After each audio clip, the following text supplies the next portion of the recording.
Il est vrai qu'avec une trentaine de jours de campagne seulement, on pourrait penser qu'Emmanuel Macron ne fera pas partie de l'ensemble des débats qui seront organisés d'ici le premier tour de l'élection.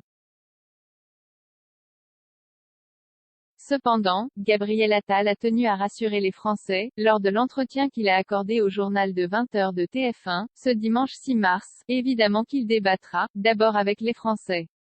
Comme ses concurrents, il participera à des émissions de télévision, il répondra aux questions des journalistes, des éditorialistes, peut-être des politiques, on verra les propositions qui seront faites par les chaînes de télévision.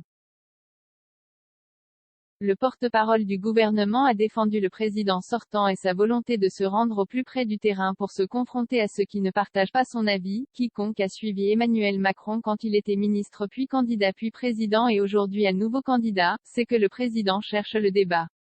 Il considère que c'est ça qui est utile pour les Français, a précisé Gabriel Attal. Gabriel Attal craint une foire d'empoigne. À la fin de cette campagne, personne ne pourra dire que le président n'a pas débattu, a confié Gabriel Attal. Cependant, le porte-parole du gouvernement craint que les débats soient à charge contre le président, simplement pour faire le buzz, si vous voulez mon avis personnel.